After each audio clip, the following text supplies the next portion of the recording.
And during that time, you kind of had this incredible fight with Ken Shamrock. One of the greatest endings I've ever seen in any fight ever. It was.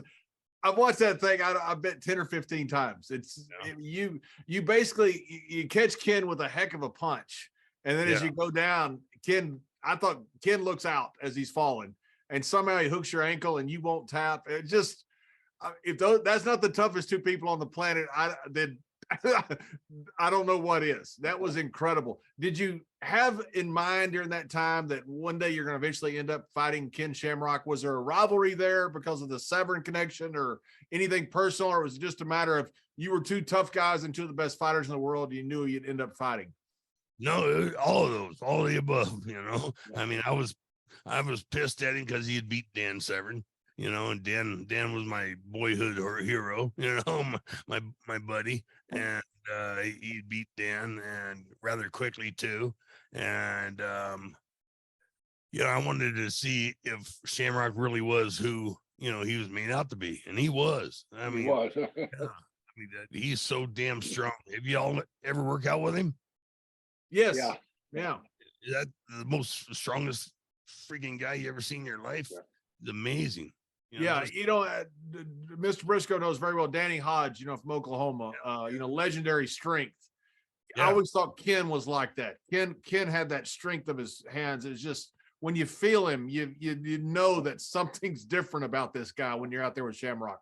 Yeah, he's like Gene LaBelle. Gene LaBelle, he says, right. every time you touch that person, you hurt him.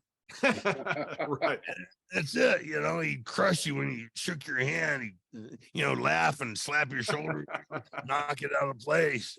Yeah, you hurt him every time you touch him. And that's how Ken is.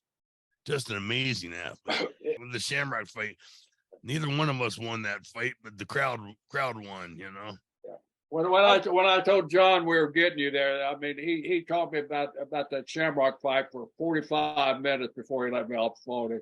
He said, "Man, that's the greatest thing I've ever seen in my life." It's the greatest finish ever. It's the greatest finish ever. You've basically knocked him out, and as he lands, I don't know how he came to. I don't know either. When he goes down, his hands are up, and he's out. And somehow when he came to, and he snatches your ankle and knee, and it's just, and then you won't tap. It's the greatest. It's something you'd put in a movie, and you go, "No, that can't be real." Yeah, it's for was it Life Imitates Art or Art Imitates Life? I don't know. That's right. Yeah, it was fucking nuts because in a heavyweight boxing match, they knock the guy out and then they hit him again and wakes him back up, and that's what happened.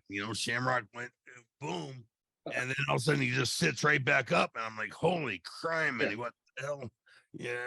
And I asked him, we interviewed him, Dan and I says, did I ever hurt you? Because you came right back, you just curled right back up like doing a sit-up.